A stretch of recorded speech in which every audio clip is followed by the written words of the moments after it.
फिरौन ने अपने जादूगरों से कहा कि चलो आज मूसा को और मूसा की कौम को पस्त करना है। ऐसा करतब दिखाना, ऐसा तिलसम दिखाना, ऐसा जादू दिखाना कि मूसा और मूसा की कौम भाग जाए। शिकस्त होनी चाहिए। जादूगरों को भरोसा था बिल्कुल। चलो एक मैदान में जमा हो गए। मूसा अपने चंद साथियों को लेके आए, फिरौन अपना लाव लश्कर लेकर आया। फिरौन के साथ बड़े माहिर जादूगर थे।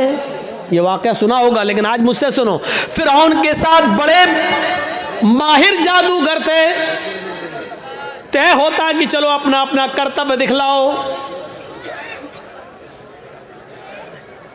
फिरौन ने कहा जादूगरों, अपने जादूगरों से चलो दिखाओ। जादूगर चूंकि ईमान वाले तो थे नहीं, इसलिए सौदेबाजी पर उतर आए और फिरौन से कहने लगे, फिरौन मेरे मालिक, मेरे आका, मेरे रब, मेरे खुदा, ये बता दो अगर हम फिर मूसा पर गालिब आ गए, अगर हम जीत गए, अगर हमने मूसा और उनकी कौम को हरा दिया तो हमारा इनाम क्या होगा? पहले हमारा इनाम तो बता दो। हम ऐसे ही क्यों करतब दिखाएं? हमारा इनाम क्या होगा? फिरौन ने कहा कि दिखाओ अपना करतब, दिखाओ अपना जादू। तो फिरौन के जादूगरों ने जादू दिखाने से पहले क्या कहा? कुरान उन जादूगरों के अल्फाज को रिकॉर्ड करता है। उन जादूगरों ने फिरौन से कहा, इन्ना लना लाजरन इन कुन्ना नहनुल गालिबीन। ठीक है, हम अभी जादू दिखाते हैं, लेकिन आए फिरौन ये बताओ अगर हमने मूसा और मूसा की कौम को हरा दिया और हमारा करतब देखकर, हमारा नाटक देखकर अगर ये सब हार जाओ, भाग जाएं, तो हमारा अज्र क्या होगा? इन्ना लना लाजरन, हमारी मजदूरी क्या होगी? हमारा इनाम क्या होगा? इन कुन्ना नहनुल गालिबीन, अगर हम इनके ऊपर गालिब आ गए तो, अगर हम इनके ऊपर गालिब आ गए तो क्या इनाम होगा? फिरौन ने मुस्कुराते हुए जवाब दिया, इन्नकुम लमिनल मुकर्रबीन। अगर मूसा और मूसा का लश्कर हार गया, शिकस्त फाश दे दी, डर गया और भाग गया, तो तुम लमिनल मुकर्रबीन का तर्जमा मैं, तुम मेरी कैबिनेट में शामिल हो जाओगी, कैबिनेट मिनिस्टर बन जाओगे। सही तर्जमा ये, तुम मेरे बहुत करीब हो जाओगे। एक चीफ मिनिस्टर होता है, एक प्राइम मिनिस्टर होता है, तो प्राइम मिनिस्टर और चीफ मिनिस्टर का के करीबी लोग कौन होते हैं? जो उसकी कैबिनेट में शामिल होते हैं। जो भी चीफ मिनिस्टर को करना होता है वो अपनी कैबिनेट से मशवरा करता है। प्राइम मिनिस्टर को जो करना होता है वो अपने कैबिनेट से मशवरा करता है। तो हम जो भी कुछ करेंगे तुम्हारे मशवरे से करेंगे, यानी तुम हमारे मुकर्रब हो जाओगे, हम तुम्हें अपनी कैबिनेट में शामिल कर लेंगे। बअल्फाज दीगर हम तुम्हें अपना वजीर बना देंगे, तुम्हें हम अपना मिनिस्टर बना लेंगे, वजीर बना लेंगे, तुम्हारा ये इनाम होगा। जब उन जादूगरों ने सुना कि फिरौन कह रहा है कि इन्नकुम लमिनल मुकर्रबीन, तुम हमारे मुकर्रब हो जाओगे, हमारी कैबिनेट में शामिल हो जाओगे, हमारे मिनिस्टर बन जाओगे, इतना बड़ा इनाम का जब लालच उनको मिला तो वो फौरन तैयार हो गए। फिर उनके पास जो रस्सियां थी उन्होंने उन रस्सियों को फेंका, उन्होंने उन रस्सियों को डाला। उन्होंने जब उन रस्सियों को मूसा के सामने और मूसा की कौम के सामने फेंका तो वो रेंगते हुए सांप बन गए, रेंगते हुए सांप बन गए, सांप बनकर रेंगने लगे। हालांकि वो सांप नहीं थे, वो नजर बंदी थी, हमें दिखाई दे रहे हैं सांप की तरह रेंग रहे, लेकिन वो सांप नहीं थे। जैसे जादूगर जो हमारे मोहल्ले में आता है, मिट्टी उठाएगा, रखेगा, मुट्ठी बंद करेगा, छू मंतर जादू करके ऐसे घुमा के खोलेगा, रुपया बन जाएगा। हालांकि वो रुपया नहीं है, वो मिट्टी है, लेकिन हमें रुपया दिख रहा है। अगर जादूगर मिट्टी को रुपया बनाना जानता होता तो अपना जादू ख़त्म करने के बाद फिर कटोरा लेकर 1-1, 2-2 रुपए की भीख हमसे क्यों मांगता? वो कहता है कि ये कला है, ये मिट्टी को मैंने रुपया बनाया, ये सिर्फ हमारी हाथ की सफाई है, ये तुम्हें रुपया दिख रहा है लेकिन हकीकत में रुपया नहीं है। अगर रुपया होता तो फिर हम घर बैठ के ये तमाशा क्यों दिखाते तुम्हें, हम तो घर बैठ के मिट्टी का रुपया बनाते रहते। मूसा और मूसा की कौम को वो रंगते हुए सांप दिखने लगे तो मूसा अलैहिस्सलाम डरने भी लगे, ऐसे हटने भी लगे। फौरन अल्लाह ताला ने फरमाया मूसा डरो नहीं, ला तखफ या मूसा, अरे मूसा डरो नहीं, तुम्हारे पास जो लाठी है ना, जो डंडा है, इसको जमीन पर मारो, अन अलक़ि असाक, जमीन पर इस लाठी को मारो। मूसा अलैहिस्सलाम ने वो लाठी जमीन पे मार दी और जैसे ही जमीन पे लाठी मारी वो अज़दहा बन गया। अज़दहा बहुत बड़ा होता है, वो अज़दहा बन गया और उसने अपना मुंह फाड़ा और अंदर को सांस ली, बाहर को नहीं, अंदर को, अंदर को। जब उसने अंदर को सांस ली तो वो जितने भी सांप जो रस्सियां बनी हुई थी वो सब उसके मुंह में घुसते चले गए, करके सबको खा गया। यहीं से मूसा फिरौन के जादूगरों की अकल ठिकाने आ गई। वो समझ गए हमने जो दिखाया वो नकली चीज़ थी, मूसा ने जो दिखाया वो ओरिजिनलिटी थी, वो असलियत थी। वो समझ गए कि अब हक के आगे मेरा बातिल नहीं चलेगा। यकदम वहीं से बदल गए, यहीं से चेंज हो गए। मूसा अलैहिस्सलाम ने डंडा जमीन पे मारा, वो अज़दहा बन गया, अज़दहा उनके सांपों को निकल गया। फिरौन के जादूगर समझ गए कि अब मेरी खैर नहीं, अगर मैंने कुछ और दिखाया तो हमारी आफत, हमारी बर्बादी, क्योंकि हमने जो दिखाया वो जादू था, मूसा ने जो दिखाया वो हकीकत है और जादू कभी हकीकत का मुकाबला नहीं कर सकता।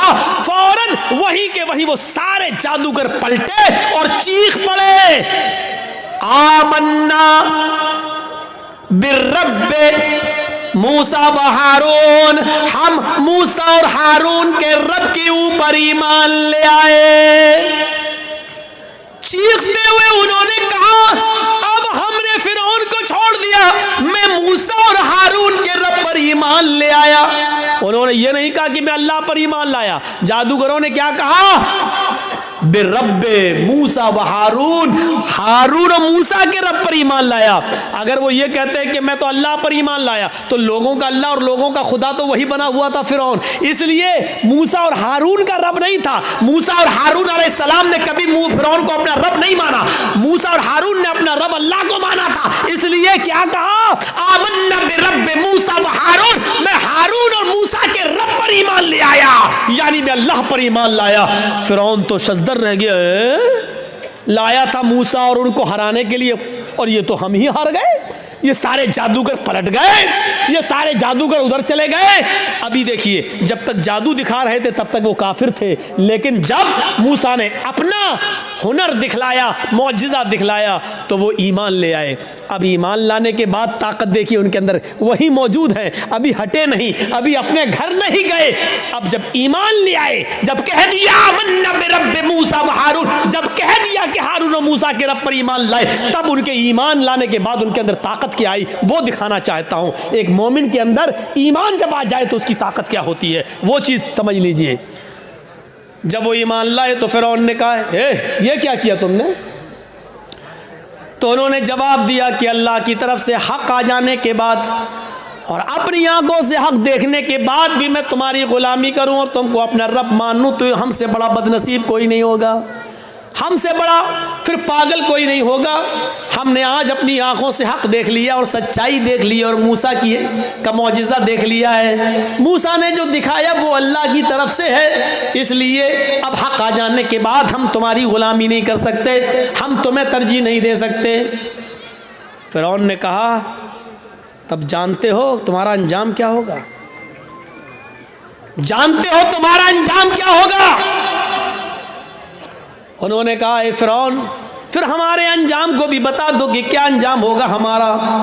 फिरौन ने कहा ला उक़त्तिअन्ना अयदियकुम व अर्जुलकुम मिन खिलाफ थुम्मा ला उसल्लिबन्नकुम अजमईन। कुरान कह रहा है, आए मेरे जादूगरों, अगर तुमने मूसा और हारून के रब को छोड़कर मुझे रब न माना और तुम न पलटे तो हम तुम्हें क्या अजाब देंगे, क्या सजा देंगे तुम जानते हो। लउक़त्तिअन्ना अयदियकुम व अर्जुलकुम मिन खिलाफ, हम तुम्हारे हाथ कटवा देंगे, हम तुम्हारे पैर कटवा देंगे मुखालिफ सिमतों से, यानी दाहिना हाथ काटेंगे तो बायां पैर और बायां हाथ काटेंगे तो दायां पैर। अगर हमने दायां हाथ काटा तो बायां पैर कटवाएंगे, और किसी का अगर हमने बायां हाथ काटा तो उसका दायां पैर कटवा देंगे। लउक़त्तिअन्ना अयदियकुम व अर्जुलकुम, अरबी से वाकिफ होंगे तो आप समझ जाएंगे, लेकिन अरबी से वाकिफ नहीं है। अल्फाज की ज़्यादती माना की ज़्यादती पर दलालत करती है। अरबी ज़बान में क़ता यक़ताओं के माना होते हैं काटना, ये इसको कहा जाएगा क़ता, काटना। लेकिन इधर से काटा, इधर से काटा, इधर से काटा, ये काटा, ये काटा, इसको कहा जाता है क़त्ता युक़त्तिउ तक़ती, टुकड़े टुकड़े करना। फ़िरौन ने ये नहीं कहा था कि हम तुम्हारे हाथ और पैर काट देंगे।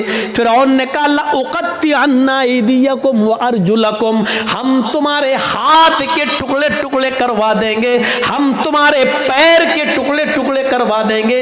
हमारी ज़बान में कीमा कीमा कर देंगे, बोटी बोटी कर देंगे मुखालिफ सिमतों से, यानी पहले अंगूठा काटेंगे, फिर पंजा काटेंगे, फिर पिंडली काटेंगे, टखना काटेंगे, पिंडली काटेंगे, घुटना काटेंगे, रान काटेंगे, कमर काटेंगे। अगर मैंने तुम्हारा दाहिना पैर काटा तो ऐसे ही बायां हाथ काटेंगे, पहले उंगली काटेंगे, पोर काटेंगे, कलाई काटेंगे, गट्टा काटेंगे, हाथ की ये कलाई, फिर ये कोहनियों, फिर कंधा, यानी हम टुकड़े टुकड़े कर देंगे। कितनी दर्दनाक सजा, जिंदा आदमी को एक एक हिस्सा काटा जाए। लउक़त्तिअन्ना अयदियकुम व अर्जुलकुम मिन खिलाफ, हम पहले ऐसा करेंगे और ऐसा करने के बाद भी अगर तुम न माने तुम लउसल्लिबन्नकुम अजमईन, तो फांसी का फंदा लगा के फिर हम तुम्हें सूली पे चढ़ा देंगे।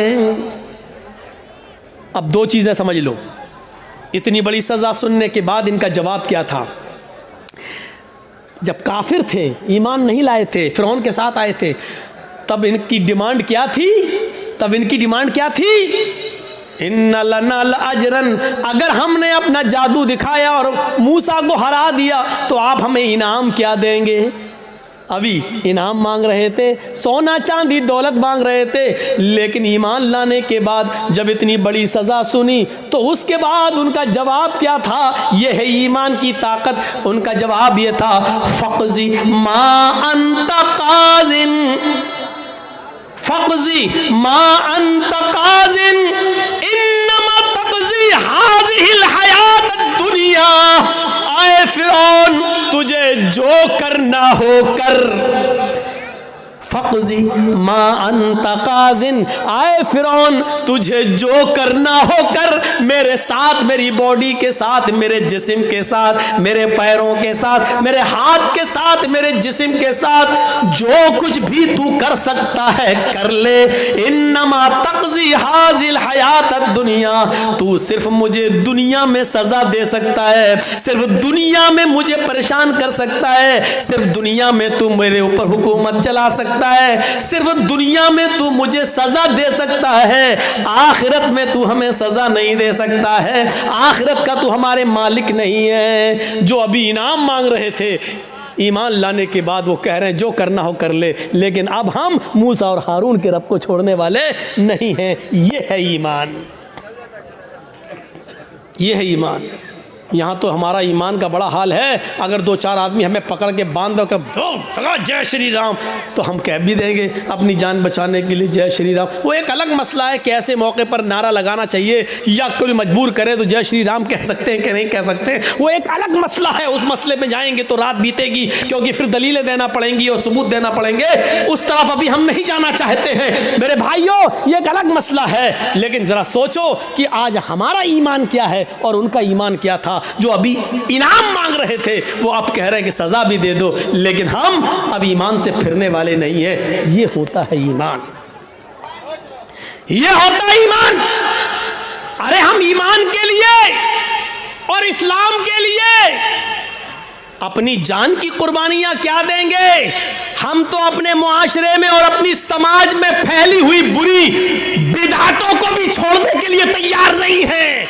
हमारे बाप दादा जो करते आए हैं वही हम करेंगे, हमारे बाप दादा जो करते आए वही करेंगे। ये नए मुल्ला मौलवी जब से पैदा हो गए तब से ये नए नए मसले बताने लगे हैं। ये सूरत हाल आज हमारे दरमियान आ गई है, ये सूरत हाल आज हमारे दरमियान चली हुई है।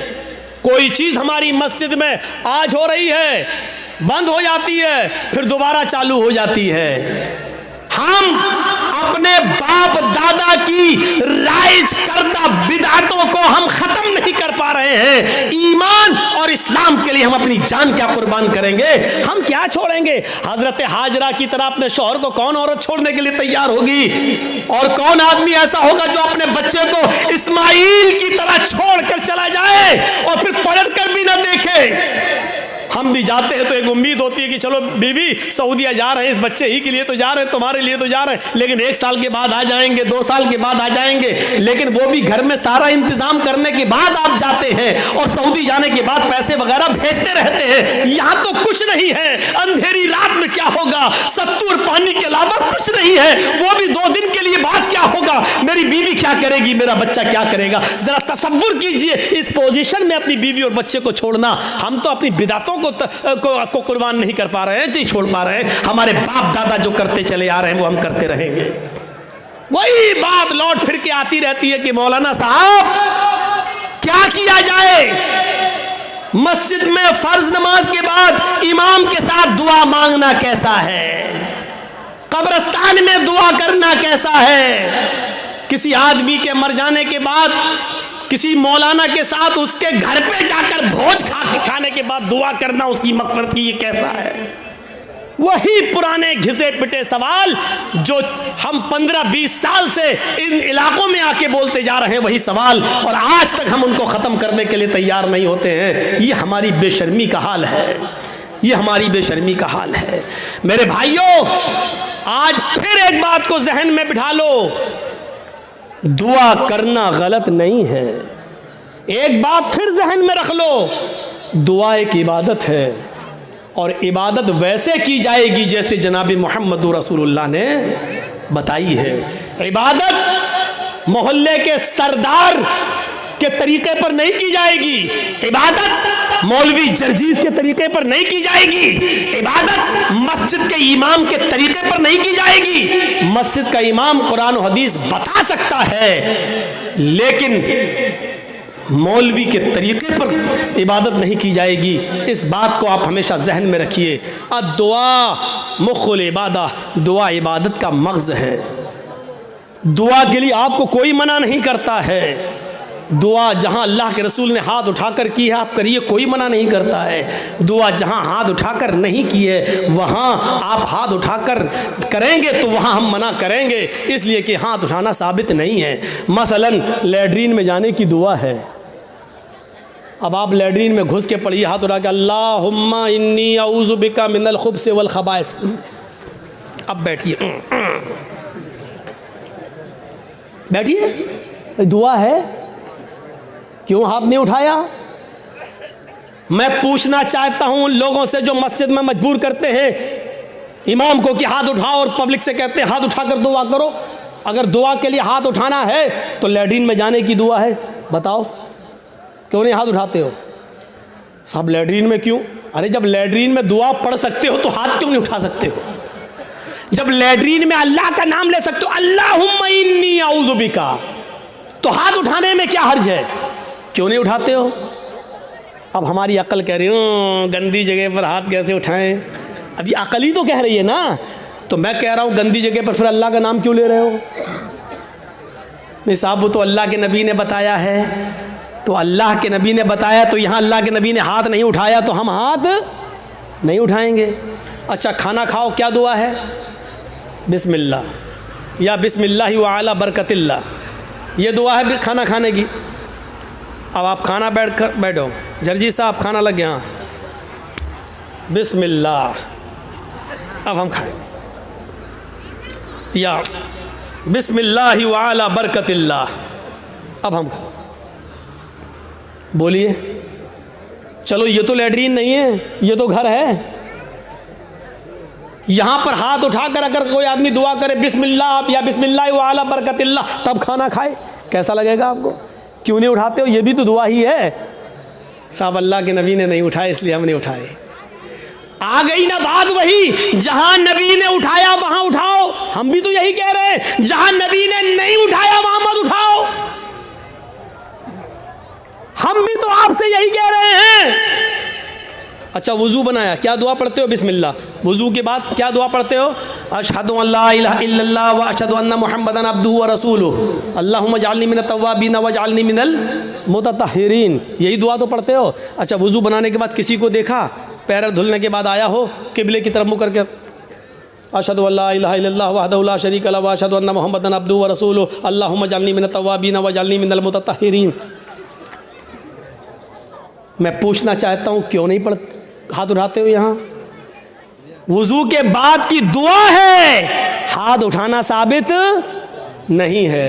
अजान के बाद की दुआ है, अल्लाहुम्मा रब्ब हाज़िहि दावत ताम्मा व सलातिल काइमा आति मुहम्मदनिल वसीला वल फजीला, लेकिन हाथ उठाना साबित नहीं है। चांद देखकर दुआ मांगना साबित है, चांद देखकर दुआ मांगी जाए, लेकिन हाथ उठाना साबित नहीं है। इसी तरीके से कब्रिस्तान में जाकर दुआ करना जायज है। अल्लाह के नबी ने फरमाया इस्तगफिरू लि अखीकुम, अपने भाई के लिए दुआ करो। हर आदमी को मिट्टी देने के बाद अपने भाई के लिए दुआ करना चाहिए, लेकिन यहां हाथ उठाना साबित नहीं है। जैसे इन जगहों पर हाथ उठाना साबित नहीं है, ऐसे ही कब्रिस्तान में भी हाथ उठाकर दुआ करना साबित नहीं है। या है तो हमें बताओ कहां है? नहीं साहब, उठा लें तो हर्ज क्या है? अब इसका जवाब सुनो। अरे हमने हाथ उठाकर दुआ कर ली तो हर्ज क्या है? तो अब मुझे जवाब दो, लैट्रीन में हमने कह दिया हाथ उठाकर अल्लाहुम्मा इन्नी अऊज़ु बिका मिनल खुब्ज़ि वल खबाइस, तो हर्ज क्या है? मुझे इतना बता दो। अजान के बाद हमने हाथ उठाकर दुआ मांग ली है, अशहदु अल्ला इलाहा इल्लल्लाह, हर्ज क्या है? मुझे बता दो। यहां आपको हर्ज लगता है, मुझे कब्रिस्तान में हाथ उठाकर दुआ मांगने में हर्ज लगता है। क्यों इस्लाम को अपने और अपने बाप दादा के तरीके पर चलाना चाहते हो? इस्लाम चलेगा तो सिर्फ फातिमा के बाप के तरीके पर चलेगा। इस्लाम न तुम्हारे तरीके पर चलेगा, न मेरे, न तुम्हारे बाप के तरीके पर चलेगा, न मौलवी जर्जीज के बाप के तरीके पर चलेगा। इस्लाम चलेगा तो जनाब मोहम्मद रसूलुल्लाह के तरीके पर चलेगा। आपको नमाज पढ़ने के बाद दुआ से कोई नहीं रोकता। यकीन मानिए, नमाज पढ़ने के बाद आप दुआ करिए, हम आपको नहीं रोकते हैं। अच्छा अमल है नमाज पढ़ना, और नमाज के बाद दुआ मांगना अच्छा अमल है। मांगिए, मांगिए, मना नहीं किया जा रहा है। लेकिन यहां अल्लाह के रसूल से हाथ उठाकर दुआ मांगना, और नबी के हाथ उठाने के बाद सहाबा का हाथ उठाना, और नबी का हाथ चेहरे पर फेर कर पहनना, और उसके बाद सहाबा का भी हाथ चेहरे पर फेर लेना, नबी का दुआ मांगना और सहाबा का उस दुआ पर आमीन आमीन कहना, यहां नमाज के बाद साबित नहीं है। इसलिए आपको भी ऐसा नहीं करना है। अकेले आप जितनी लंबी दुआ मांगना चाहे मांगे। आपकी बेटी बड़ी है, शादी के रिश्ते आते टूट जाते हैं, नमाज के बाद दुआ मांगिए, अल्लाह मेरी बेटी को कोई दीनदार रिश्ता अता फरमा दे। आपकी रोजी रोटी में बरकत नहीं, अल्लाह मुझे मेरी रोजी रोटी में बरकत दे। आपको जितनी दुआ मांगना मांगो, ये 2 मिनट वाली दुआ को रस्म मत बनाओ मेरे भाइयों। इमाम साहब ने कहा अस्सलामु अलैकुम रहमतुल्लाह, अस्सलामु अलैकुम रहमतुल्लाह, अल्लाहुम्मा आमीन, आमीन, पीछे कर आमीन आमीन आमीन आमीन। अबे ये कौन सी दुआ है? और 2 मिनट में ला इलाहा इल्लल्लाह मुहम्मदुर रसूलुल्लाह, 2 मिनट में तेरी भी ज़रूरत पूरी हो गई, 2 मिनट में उसकी भी हो गई। वहाँ इमाम कह रहा अल्लाह मेरी रोज़ी रोटी में बरकत दे, आप कह रहे हैं आमीन। अरे फ़ायदा तो इमाम का हो रहा, आपका क्या हो रहा है मुझे बताओ? वो इमाम तो अपनी दुआ कर रहा है।